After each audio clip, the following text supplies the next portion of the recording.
Olá! Hoje a gente vai mergulhar numa daquelas histórias bíblicas que, nossa, marcaram demais a cultura, né?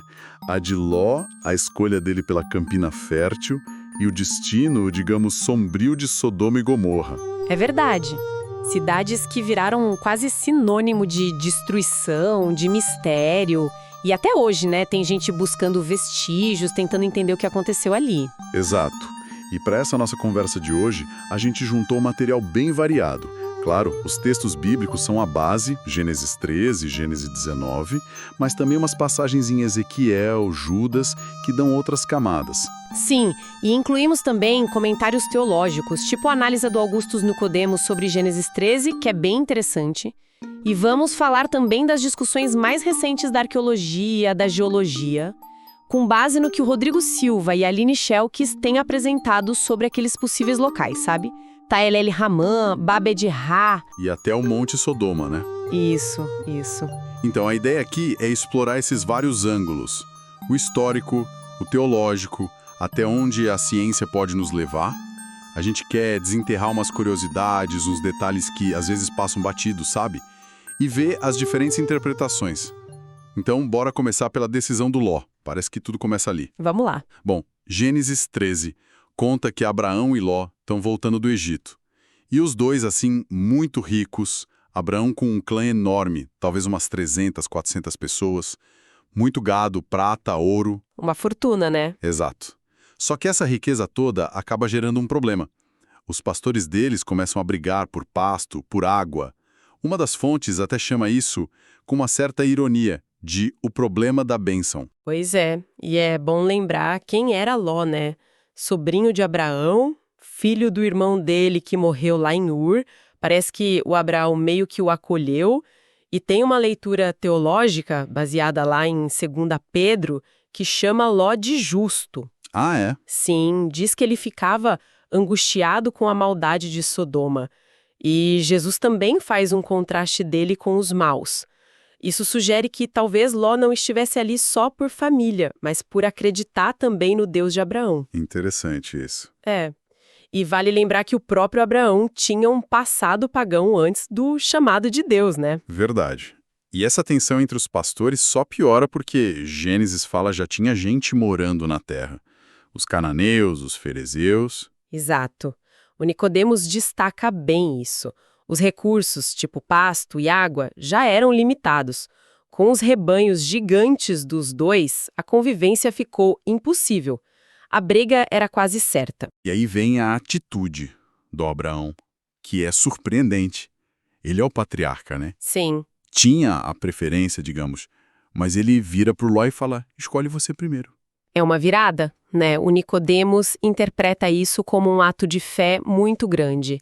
Abraão acreditava tanto na promessa de Deus, de que toda aquela terra seria dele um dia, que ele age como se já fosse o dono.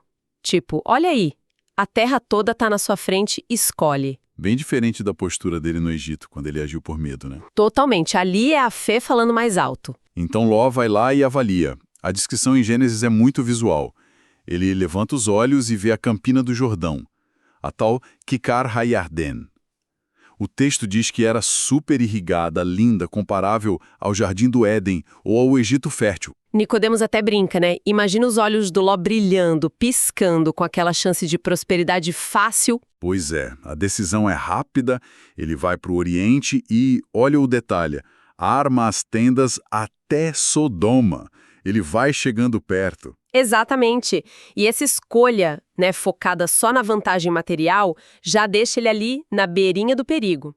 Porque logo em seguida, no versículo 13, Gênesis avisa: ora, os homens de Sodoma eram maus e grandes pecadores contra o Senhor. Já tinha essa fama, então. Tudo indica que sim, que a maldade deles era conhecida. Talvez Ló tenha pensado, eu consigo ganhar dinheiro aqui e me manter íntegro. Ou, quem sabe, eu influencio eles para o bem. Mas é um contraste claro, né? Ló buscando a cidade próspera e Abraão continuando como peregrino, confiando na promessa. Algo que o livro de Hebreus vai elogiar muito depois. E essa proximidade com Sodoma leva a gente direto para a busca arqueológica, né? Que é um campo cheio de debate.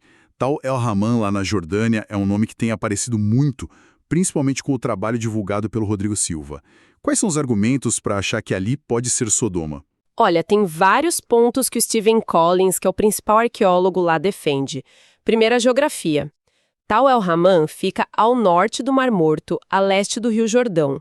Isso bate com a descrição da Kikar Ha-Yarden, a planície que Ló teria visto lá de perto de Betel, e para onde ele foi, para o leste. Diferente de outros candidatos que ficam mais ao sul, né? Exato, tipo Baba de Jarai, Numera. Segundo ponto, a fertilidade. A região norte do Mar Morto era mesmo mais fértil antigamente, o que combina com a comparação que Gênesis faz com o Éden e o Egito. Faz sentido. Terceiro, a visibilidade. É possível, geograficamente falando, que a fumaça de uma destruição gigante em Tal el-Hammam fosse vista por Abraão lá de Manré, onde Gênesis 19 diz que ele estava. E por último, o tamanho. Tal el-Hammam era enorme para a Idade do Bronze. Uma cidade-estado dominante, uns 34 hectares. Isso combina com a imagem de Sodoma como uma cidade importante, relevante. E o que acharam lá? As descrições das evidências são bem fortes, né? São, sim. As escavações mostram sinais de uma destruição, assim, súbita, violenta, por volta de 1650 a.C., pela datação do Collins. Encontraram uma camada grossa de destruição com muita cinza, entulho. Sinais de calor extrema, coisa para derreter cerâmica, tijolo, até metal. E uma coisa muito específica: quartzo chocado.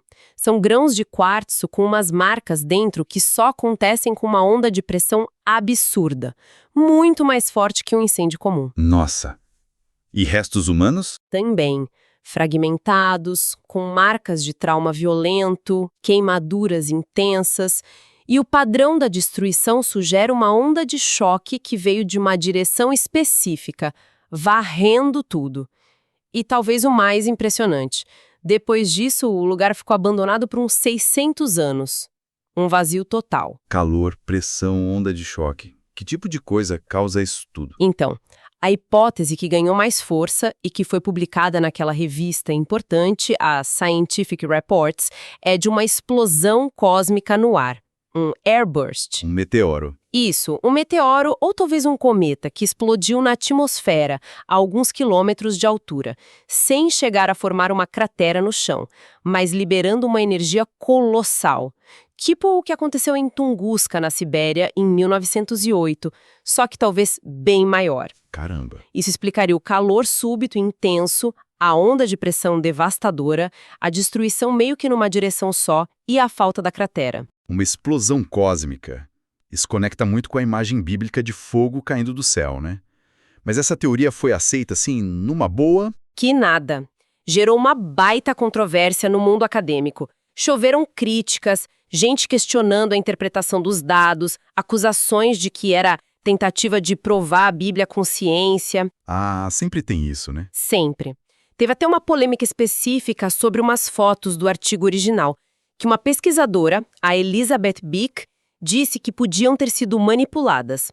Por outro lado, os pesquisadores do estudo defenderam os dados, publicaram respostas às críticas e, mais recentemente, acho que em 2024, saíram novos estudos reforçando a ideia do airburst com mais análises. Então o debate continua quente. Continua, mas a hipótese do airburst segue como uma explicação científica bem plausível para as evidências encontradas lá em Tal el-Hammam. Entendi. Mas esse não é o único candidato a Sodoma, né? Tinham outros lugares.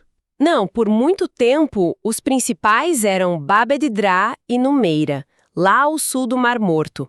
Especialmente Babedidrá para Sodoma e Numeira para Gomorra. Lá também acharam sinais de destruição por fogo, que alguns diziam que parecia ter vindo de cima. E tem bitume na área, o que ligaria com o Vale de Sidim de Gênesis 14. E qual o problema com esses lugares do sul? O principal é a data. A destruição de Babedidrá e Numeira é muito antiga, lá por 2250, 2200 a.C. Isso seria séculos antes da época que a maioria dos estudiosos coloca Abraão. Bem antes mesmo. Muito antes. E outra coisa, as destruições não foram ao mesmo tempo. Numeira foi destruída uns 250 anos depois de Babedidrá. Já a Bíblia fala da destruição de Sodoma e Gomorra como um evento só. E como eu falei, a localização no sul não bate tão bem com a descrição da Kikar ou com a viagem do Ló para o leste. E o Vale de Sidim?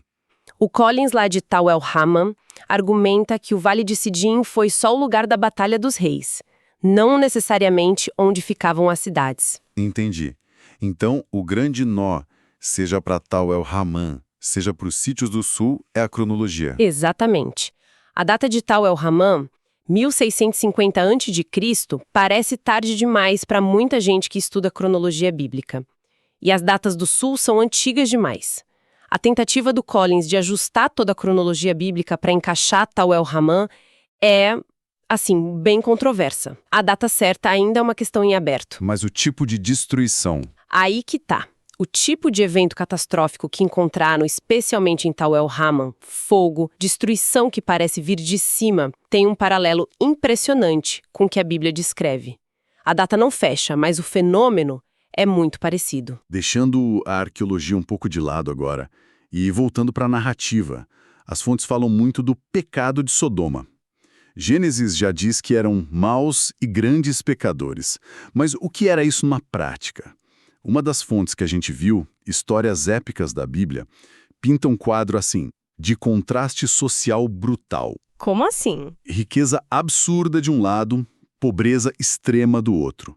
Muita arrogância, exploração dos mais fracos, sabe? Uma aversão total à hospitalidade, que era algo super importante naquela cultura.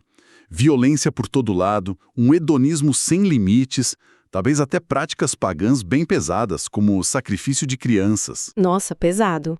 E olhando o que a própria Bíblia diz, a gente vê que a coisa é mais complexa do que se pensa às vezes.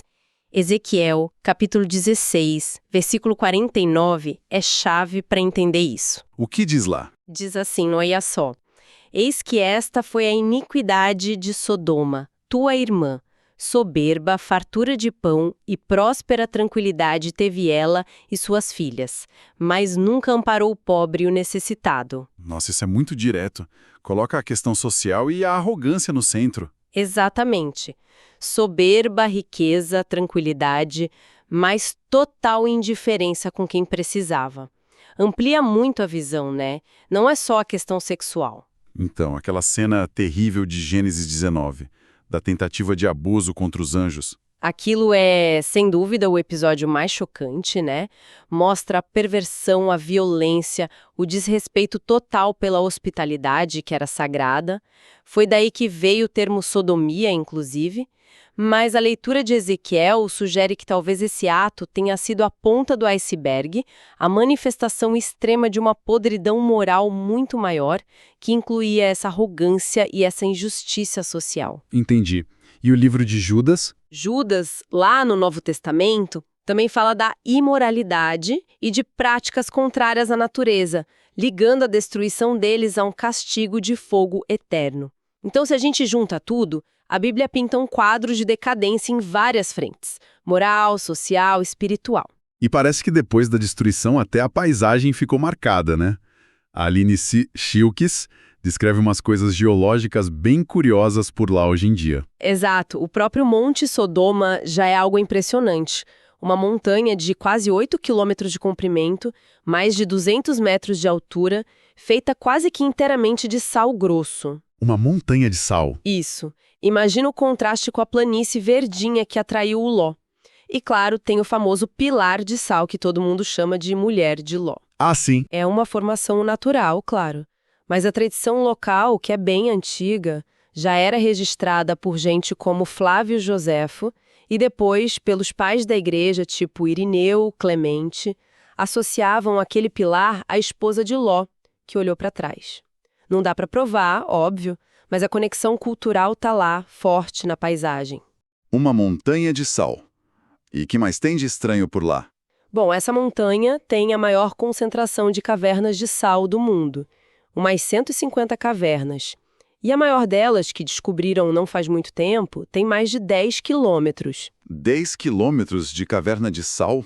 Uau! É impressionante.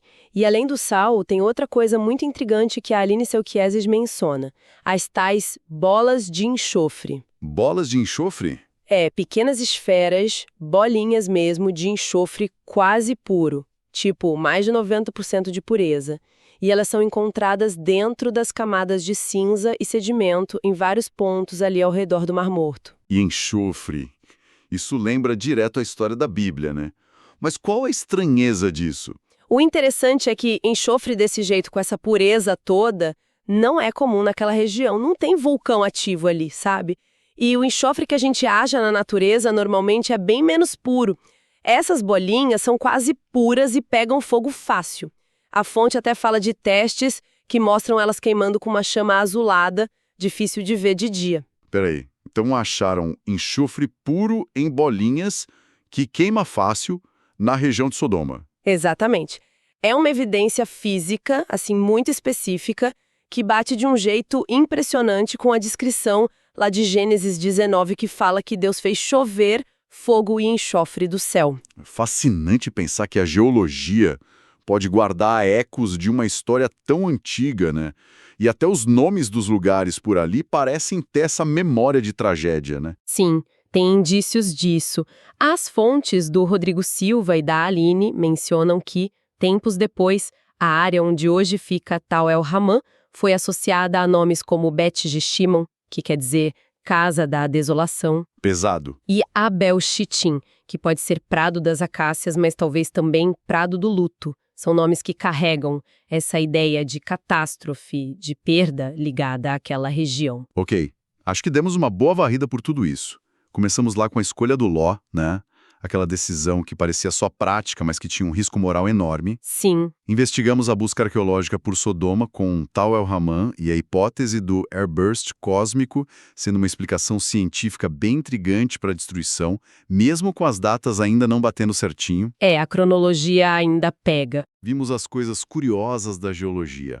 A montanha de sal, o pilar da mulher de Ló, as incríveis bolas de enxofre e aprofundamos a ideia do pecado de Sodoma, que vai além do estereótipo, incluindo orgulho, injustiça social, falta de compaixão, como as próprias fontes bíblicas apontam. Com certeza.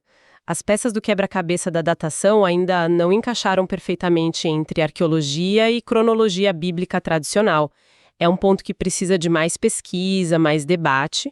Mas, por outro lado, os paralelos entre o que a ciência está achando, sinais de um evento de altíssima energia, calor extremo, talvez esse impacto aéreo, e a presença física do enxofre, e o que a Bíblia descreve há milênios um julgamento com fogo e enxofre do céu, são, assim, no mínimo, muito notáveis.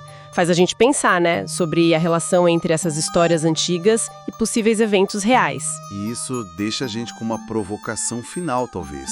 Além de tentar achar o lugar exato, a data precisa, o que essas histórias e essas marcas na Terra podem nos dizer hoje, sabe? Que lições a gente tira sobre as escolhas que a gente faz entre o que parece bom por fora e o que a gente acredita por dentro?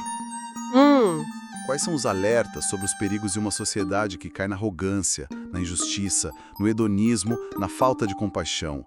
E como a gente equilibra essa busca que é legítima, por segurança, por prosperidade, com a necessidade de manter valores éticos e espirituais? Fica aí pra gente pensar.